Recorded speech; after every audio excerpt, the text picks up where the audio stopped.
Varicose veins తో బాధపడుతున్నారా? భారతదేశంలోనే బెస్ట్ ట్రీట్మెంట్ అందించే ఏకైక హాస్పిటల్ ఏవిస్. నమస్తే రమగారు. నమస్తే చెయ్య. రమగారు, ఏదైనా మంచి కథ చెప్తారా? చందమామ కథ చెప్తా. ఓకే. మాటకారి యోధుడు. ఓ, బాగుంది కదా. బాగుంది. ఏదైనా కార్యసాధకులకి తెలివితేటలు ఉండాలి చెయ్య. ఖచ్చితంగా ఏదో రకంగా చేసేయటం కాకుండా తెలివిగా చేస్తే ఇంకాస్త బాగుంటుంది. తెలివిగా చేయటం, తెలివిగా మాట్లాడటం అవన్నీ చాలా కావాలి నిజమండి కదా.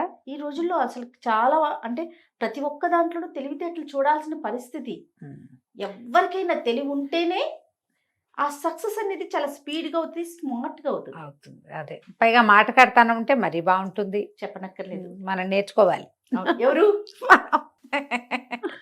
ఆడియన్స్ కింద కామెంట్ పెడతారు, మీకేం రమగారు మీరు నువ్వు జయ మాటలు నేర్చుకోవాలా చెయ్య, మనం కూడా నేర్చుకోవాలా అని క్వశ్చన్ మార్క్స్ పెడతారు చూడండి. పూర్వమట రోమ్ నగరంలో ఓ రాజుగారు అద్భుతమైన వాడు ఉండేవాడు. ఆయనకి పరమాద్భుత సౌందర్యవతి అయిన ఒక కూతురు ఉండేది. రాజుగారు అందరు అమ్మాయిలు బాగుంటారు, అదేమిటో. అందులో మీ స్టోరీలో మరీ అనుకుంటారు అమ్మగారు. అయితే ఆ ఊళ్ళో ఒక యోధుడు ఉండేవాడు, భలే పరాక్రమశాలి. అయితే ఆ యోధుడు ఎప్పుడో ఒక్కసారి చూసి యువరాణి ప్రేమలో పడ్డాడు. అవుతుందో ఆవిడ మన సొంతం కాపోవచ్చు, కానీ నువ్వంటే నాకు ఇష్టం అని చెప్పేయాలని ఉంది. సరే, వీడు ఏమనుకున్నట్ట, దేశాంతరం వెళ్ళి సంపాదించుకురావాలనుకున్నాడు. ఈ యోధులు వాళ్ళు వేరే దేశాలకు వెళ్ళి అక్కడ పెద్ద పెద్ద పదవుల్లోకి ఉంటూ ఉండటం అవన్నీ ఆ కాలంలో జరిగేవట. మన కథల్లో కొన్ని చూస్తాం మనం. అట్లా వాడు ఎక్కడికో వెళ్తాడు, అక్కడ పెద్ద పేరు తెచ్చుకుని బాగా సంపాదించుకుని సొంత ఊరు వస్తాడు. అదే పేరు అదే ప్రతిష్ట సొంత ఊళ్ళో ఎందుకు వాడికి రాలేదో మనకు ఎప్పటికీ అర్థం కాదు. మనం ఇప్పుడు అమెరికా వెళ్ళటం లాగా. బాగా చెప్పారు. సేమ్ అప్పుడు కూడా ఉండేవి. ఈ రోమ్లో ఉన్న యోధుడు వేరే దేశం వెళ్దాం అనుకున్నాడు. అతను పెట్టుకున్న time line 7 years, time bound 7 years. సరే, ఒకనాడు బాగా ప్రయత్నం చేసి యువరాణిని ఒంటరిగా దొరకపుచ్చుకుని ఏం చెప్పాడంటే, నేను ఎప్పటి నుంచో మీకు చెప్పాలనుకుంటున్నాను, మీరంటే నాకు పంచప్రాణాలు, చాలా ఇష్టం నాకు. భగవంతుడు అనుకూలిస్తే మిమ్మల్ని సొంతం చేసుకోవాలని కూడా ఉంది. కానీ నేను దేశాంతరం వెళ్తున్నాను, ఎప్పటికి తిరిగి వస్తానో తెలియదు. భవిష్యత్తు ఎలా ఉండబోతుందో, నాది ఎట్లా ఉంటుందో మీది ఎట్లా ఉంటుందో, కానీ నా మనసులో జనించిన ఈ ప్రేమని తెలియజేయాలనుకున్నాను నేను అన్నాడు. అయితే యువరాణి ఒక నిమిషం ఆలోచించింది, దీర్ఘంగా అటు ఇటు చూసింది, ఒక నిట్టూర్పు విడిచింది. ఇంత మాట చెప్పావు కనుక నేను కూడా ఒక మాట చెప్తా. నువ్వన్నా నాకు చాలా ఇష్టం, అబ్బో, కానీ నువ్వు ఇప్పుడు వెళ్ళిపోతున్నావు, నేనేం చేయను అంతే. అంటే యోధుడు అన్నాడు, సరే నేనంటే నీకు ఇష్టమే కదా, 7 సంవత్సరాల్లో నేను తిరిగి వస్తా. 7 ఏళ్ల తర్వాత సరిగ్గా ఇదే రోజు నేను వస్తా. అప్పటిదాకా నా కోసం వేచి ఉండు. ఒకవేళ నేను రాకపోతే ఆ మరుసటి రోజు నీ దారి నువ్వు చూసుకో. ఎట్టి పరిస్థితుల్లోనూ ఈ రోజుకి తిరిగి వస్తా. నేను జీవించి ఉంటే తిరిగి వచ్చినట్టు, అంతే. 7 ఏళ్ళు చెప్పాడు. ఆ యువరాణికి అప్పటికే 18 ఏళ్ళు 17 ఏళ్ళు ఉన్నాయి. యోధుడు మర్నాడు తెల్లవారే తట్టపుట్ట సర్దుకుని యువరాణి ఇక నాదే అని వెళ్ళిపోయాడు. నేను నీదాన్నే అని ఈవిడ సిమితంగా ఉంది. ఈ యోధుడు వెళ్ళిపోయిన కొద్ది రోజులకి హంగేరియన్ రాజుగారు ఈ రాజుగారికి, రోమ్ రాజుగారికి ఉత్తరం రాశారు. మీకు ఫలానా ఒక సౌందర్యవతైన కుమార్తె ఉందని నాకు తెలియొచ్చింది, ఫోటో కూడా చూసాము, మీ అమ్మాయిని నేను పెళ్లి చేసుకోదలుచుకున్నా, మీ ఊరు వస్తున్నాను, కాచుకోండి వచ్చి అన్నాడు. ఈయన ఆశ్చర్యపోయాడు, తర్వాత సంతోషించాడు. హంగేరియన్ రాజు, ఒక రాజు స్వయంగా మీ పిల్లని పెళ్లి చేసుకుంటానంటే ఇక్కడ రాజకుమార్తె అక్కడ ఏమవుతుంది, మహారాణి అవుతుంది. ఆయన సంతోషంగా చంకలు గుద్దుకుని ఆనందంతో కూతురు దగ్గరకు వచ్చాడు. అమ్మాయి, హంగేరియన్ రాజుగారుట నేను పెళ్లి చేసుకుంటాట, మరి ఏం చేద్దాము అన్నాడు. మీరు బాగా ఆలోచించి, నాన్న 7 సంవత్సరాల సమయం, 7 ఏళ్ళ వరకు నేను పెళ్లి చేసుకోదలుచుకోలేదు చెప్పింది. 7 ఏళ్ల తర్వాత ఆయన ఏ రోజు వచ్చినా నేను పెళ్లి చేసేసుకుంటా, 7 ఏళ్ళు నా టైం అనేసరికి అప్పట్లో లేట్ మ్యారేజ్లు సహజమేట. వాళ్ళకేమంత 27 వచ్చింది 31 వచ్చింది లెక్కేం లేదు. సీనియర్ సిటిజన్లు కూడా పెళ్ళిళ్ళు చేసుకునే రోజులు అవి. సరే, రాజుగారు ఉత్తరం రాశారు హంగేరియన్ రాజుగారికి. మా అమ్మాయి ఏదో వ్రతం పట్టిందండి, 7 సంవత్సరాలు కావాలంది, ఈ లోపల ఏమిటో చదువుకుంటానంటోంది, మరి వివాహం అది అయ్యి మహారాణి అది అయిపోయాక అవంతా కుదరవు, కాబట్టి ఈ 7 సంవత్సరాలు మీరు మాకు సమయం ఇవ్వవలసింది, 7 సంవత్సరాల తర్వాత మీరు వస్తే మాకు ఎటువంటి అభ్యంతరము లేదండి అని. రాజుగారు కూడా సరేననుకున్నాడు. ఈ లోపల ఆయన 1-2 పెళ్ళిళ్ళు చేసుకున్నాడేమో. ఈ ఫలానా రోము సౌందర్యవతి అయిన యువరాణి వివాహం మాత్రం 7 ఏళ్ల తర్వాత నాతో జరుగుతుందని ఫిక్స్ అయ్యాడు. 7 ఏళ్ళు గడిచాయి. హంగేరియన్ రాజుగారు రోమ్ యువరాణిని పెళ్లి చేసుకోవడానికి గుర్రం వేసుకుని ఒంటరిగా బయలుదేరాడు. తనే వెళ్ళి తీసుకొద్దాం అనుకున్నాడు. ఈ వెళ్తూ ఉంటే దారిలో ఈయనకు ఒక యోధుడైన ఒక యువకుడు తగిలాడు. మరి దారిలో ఎప్పుడు తోడు ఉండాలి చూడు, ఒకళ్ళే వెళ్ళకూడదు. అవును. ఈ యోధుడు రాజుగారు చేరుకో గుర్రం మీద వెళ్తున్నారు. మీరు ఎటువైపు వెళ్తున్నారంటే రోమ్ అని చెప్పుకున్నారు. అన్ని దారులు రోమ్ వైపే దారి తీస్తాయని నవ్వుకున్నారు. సరే కలిసి వెళ్దాం, కబుర్లు చెప్పుకోవచ్చు, కలిసి వెళ్ళచ్చు, ఏమిటో చేయొచ్చు అని సరేననుకున్నారు. ఇద్దరు కలిసి వెళ్తున్నారు. వెళ్తుంటే ఏమైంది, ఈ అబ్బాయి దిగలేదు కానీ ఒక ఇది వచ్చింది, మాకు చెరువు లాంటిది వచ్చింది. రాజుగారి గుర్రం గబుక్కని దిగేసరికి లోతు తెలియక దబిక్కని ముందు పడింది. రాజుగారి బట్టలన్నీ తడిసిపోయినాయి. ఆ లోతు తెలియలే, దిగింది లోతు తెలియలే. ఇటు యువతలే నుంచున్నాడు యోధుడు. ఇతను ఏమన్నాడు, ప్రభు మీరు ఒక వంతెన తెచ్చుకుని ఉండాల్సిందండి మీతోటి అన్నాడు. అనేసరికి వంతెన ఎట్టా తెస్తారు? ఆయన నవ్వొచ్చింది. ఏమిటో నీ తెలివితేటలు, భలేవాడివి, ఆ వంతెన ఎవరైనా తేగలరా? ఇంత చెరువుని దాటే వంతెన ఎవడు వెంట పెట్టుకు రాగలడు? అదే కదా. భలేవాడిపోయి నువ్వు, ఏమిటో నువ్వు ఎవరో తెలియగలవాడు అనుకున్నాను, నీకేం తెలివితేటలు ఉన్నట్లేవే బొత్తిగా అన్నాడు. ఇద్దరు కాస్త ఒక గుర్రం దిగాక దాని లోతు అర్థమైందిగా. వెనకాల వాడు నిదానంగా దిగి గుర్రాన్ని ముందుకు తీసుకుపోయాడు. పెద్ద వాన వచ్చింది. రాజుగారు శుభ్రంగా తడిసిపోయాడు.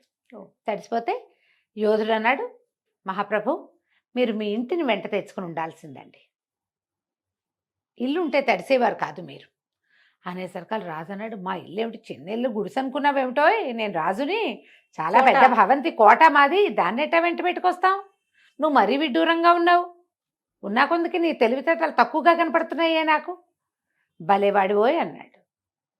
అయ్యింది. ఇంకా ముందుకు నడిచాడు.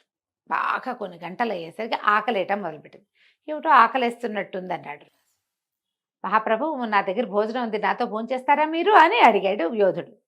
అదే అలాగే, నాకేం అభ్యంతరం లేదు, మార్గమధ్యంలో ఎవరితోటైనా తినచ్చు, భోజనం చేద్దాం అన్నాడు. ఆ అబ్బాయి ఏదో ఇంత ఫుడ్ పుచ్చుకొచ్చాడు ఆ కుర్రాడు. ఈయన అతను పంచుకుని తిన్నారు. అన్నం తింటుంటే, తిండి తింటుండగా వాళ్ళు ఏవో రొట్టెలో గిట్లో తింటారు ఆ దేశంలో.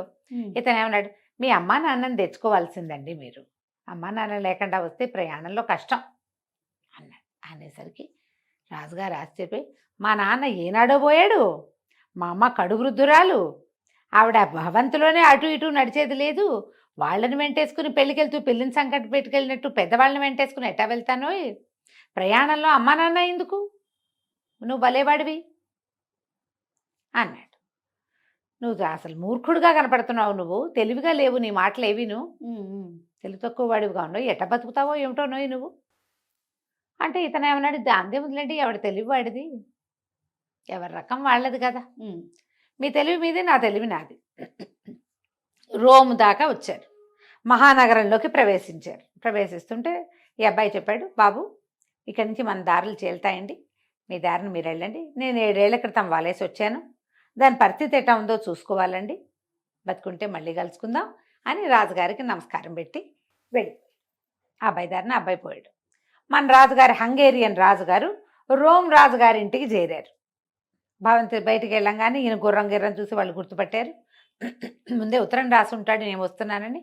మంది మార్బలం అందరు ఎదురొచ్చి ఆయన లోపల తీసుకెళ్లారు. సరే భోజన భాజనాదులు చేయిస్తున్నారు. యువరాణి అనుకుంటోందనమాట. 7 ఏళ్ళు అయింది, హంగేరియన్ రాజుగారు వస్తానని ఉత్తరం రాశాడు, యోధుడు వస్తాడు రాడు, నేను ఇంకా రాజుగారిని పెళ్లి చేసుకోవాల్సిందేనేమో అని అనుకుంటాను. ఇంతలో ఏమైంది, పెద్ద రాజుగారు చిన్న కొత్తగా పెళ్లి కొడుకు రాజుగారు తిండి తింటున్నారు, భోజనాలు చేస్తున్నారు. ఆయన చెప్పాడు, మీరు ఒంటరిగా వచ్చారా, ఎలా వచ్చారు, ఎవరు వచ్చారు మీతోటి, బాగా తోలుకొని రాగలిగారా, ఒంటరి స్వారీ విసుగుపట్టలేదా, కుశల ప్రశ్నలు వేస్తారు చూడు. అవును. కుశల ప్రశ్నలు వేస్తే దారి మధ్యలో ఒక కుర్రాడు తగిలాడండి. వాడు వెరీ ఇంట్రెస్టింగ్ పర్సనాలిటీ, వాడు తమాషాగా మాట్లాడతాడు, గుర్రం అది బాగా తోలాడు అనుకోండి, మంచి పెద్ద భారీకాయుడు, కత్తి తిప్పడం వచ్చిన వాడేను, కానీ వాడి తెలివి తక్కువ వాడండి. వాడేంటో విచిత్రంగా మాట్లాడాడు. మరి పెద్ద వాన వచ్చింది, మీ ఇంటిని తెచ్చుకోవాల్సిందండి అన్నాడు. ఇంటిని తెస్తారండి ఎవరైనా అన్నాడు. అనగానే ఈయనకి డౌట్ వచ్చింది. మరి అంటే వాన వస్తే ఏమైందండి అన్నాడు. నేను తడిసిపోయాను అన్నాడు ఈయన. కుర్రాడు అన్నాడు.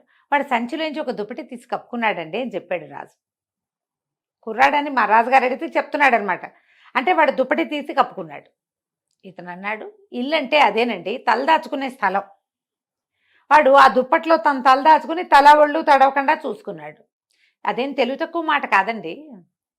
ఇల్లు మీతో తెచ్చుకోవాల్సిందే అంటే ఇంట్లో ఉండే వస్తువు ఏదైనా ఒకటి నీతో తెచ్చుకోవాలి. అది అదే. దుప్పటి కావచ్చు, ఏదైనా కప్పుకునేందుకు గోరుపట్ట కావచ్చు. వాడు తెచ్చుకున్నాడు చూడండి, అందుకని వాడు ఆ మాట అన్నాడు. అక్కడి నుంచి ఏమోనండి, అది తెలివిగా ఉందంటారా ఆ మాట అని మేమిద్దరం నదిలో దిగామండి. నేను లోతు తెలియలేదు, నాకు ఆ గుర్రం ముందుకు పడినంత పని అయింది. కాస్తుంటే నువ్వు ఎటో పడేవాడిని నేను. అప్పుడు కూడా వాడు అట్టాగే అన్నాడు, వంతెన వెంట పెట్టుకు రావాల్సిందండి అంటే నిత్యం తెచ్చుకోవాలి వంతెనే అక్కడ అనేసరికి వంతెనేటా తెస్తామని నేను అన్నానండి. అంటే కరెక్టేనండి వాడు అన్నది. ఎందుకంటే వంతెన అంటే ఏమిటి, నీటిని సులువుగా దాటే మార్గం జనరల్గా అర్థమయ్యేది. వీడి పాయింట్ ఏమిటిది, మీరు ఒక మహారాజు, ఒక నది దాటడానికి నది లోతెంతో తెలుసుకోవాలంటే ఒక సైనికుల్లో ఇద్దరు సైనికుల్లో దింపి తెలుసుకుంటారు జనరల్గా ఎవరైనా. మీరు ఎవరైనా సహాయం తెచ్చుకుని ఉండాల్సిందని వాడి ఉద్దేశం అయి ఉంటుంది. వాడి ఉద్దేశం అది అయి ఉండొచ్చు, తెలివి తక్కువ మాట కాదు అన్నాడు. ఇంకా ముందుకు వచ్చాక వాడు, మేమిద్దరం కలిసి భోజనం చేసామండి, వాడే పెట్టాడు అనుకోండి తిండి. మీ అమ్మ నాన్నని తెచ్చుకోవాల్సింది అన్నాడు. మా నాన్న ఎక్కడన్నాడు, మా అమ్మ ఎంత వృద్ధురాలు, అమ్మా నాన్నని తెచ్చుకుంటామా ప్రయాణంలో, వాడు మూర్ఖుడేనండి, మీరు ఒప్పుకోవట్లేదు కానీ అన్నాడు. వాడు మూర్ఖుడు కాదండి, మీరు తిండి ఎవరిది తిన్నారంటే వాడే పెట్టాడు. వాడు ఉద్దేశం అన్నపానీయాలు అమ్మా నాన్న అంటే. మీరేం చేశారు, ఇంత దూరం ప్రయాణం చేస్తూ ఏం తెచ్చుకోవాలా తిండి, ఆ మార్గ మధ్యలో తినడానికి తిండి తెచ్చుకోదు. ఓహో, వాడు తెచ్చుకున్నాడు. అమ్మా నాన్న అంటే ఏమిటి, మన తిండి తిప్పలు అమ్మా నాన్ననే చూస్తారు. వాళ్ళని మనతో తెచ్చుకోవడం అంటే తిండి తిప్పలు తెచ్చుకోవటం అని, అన్నపానీయాలు వాడు తెచ్చాడు, మీరు రాలేదు అనేసరికల్లా రాజుగారికి నిజమేనేమో అనిపిస్తోంది కానీ వాడు మరీ విచిత్రంగా మాట్లాడతాడండి. 7 ఏళ్ల క్రితం వలేసి వచ్చాను, దాని సంగతి చూసుకోవాలని నన్ను వెళ్ళిపోయాడు నా దగ్గర నుంచి అన్న. ఆ అబ్బాయి ఏడి మీతో ఎందుకు రాలేదు అని అడిగితే ఆయన ఈ మాట చెప్పాడు. చెప్పగానే రాజుకు స్ట్రైక్ అయిపోయింది. ఓహో వీడు వాడేనని. ఉండండి మీరు ఇక్కడే, నేను ఇప్పుడే చూసేస్తాను. నేను పరిగెత్తుకుంటూ అంతఃపురంలోకి పరిగెత్తాడు. యువరాణి ఏది, మాటకారి కుర్రాడు రాజుతో ప్రయాణం చేస్తూ తన ఐడియా మొత్తం ఆయనకి చెప్పి నేను ఈ పని చేస్తానని పెద్దరాజు గారికి తెలియజేసాడు. వెళ్ళంగానే యువరాణి లేదు, యోధుడు వచ్చాడు, ఆ అమ్మాయిని వెంట పెట్టుకుపోయాడు. రాజుగారి అమ్మాయిని పెళ్లి చేసుకోవటం ఆ రోజుల్లో చాలా సహజమైన క్రియగా జరిగేది. వెళ్ళిపోయాడు. రాజుగారు పెద్దరాజుగారు కాళ్ళు ఇడ్చుకుంటూ హంగేరియన్ రాజుగారి దగ్గరకు వచ్చారు. ఏమంటే మనం పెళ్ళి ఎప్పుడు పెట్టుకుందాం అని అడిగాడు హంగేరియన్ రాజుగారు. అడిగేసరికల్లా రోమ్ రాజుగారు చెప్పాడు, ఇంకేం పెళ్ళండి, వలేసాను అన్నాడు కదా, ఆ వలలో చిక్కిన చేపను వాడు పట్టుకుపోయాడు. మీరు మా ఆతిథ్యం తీసుకుని మీరు కూడా మీ ఇంటికి వెళ్ళిపోండి. ఓకే, మా అమ్మాయిని 7 ఏళ్ల తర్వాత పెళ్లి చేసుకోవడానికి వచ్చిన వాడేనండి, వాడే మీతో తెలివిగా మాట్లాడాడు. రాజు అనుకున్నాడు వాడు చాలా తెలివైన వాడు. అంతే అంతే, ఇంకా కథ కంచికి మనం ఇంటికి. మాటల మరాఠీ మాటకారి యోధుడు. మాటకారి యోధుడు చాలా బాగుంది రమ్మగారు. నమస్తే. నమస్తే.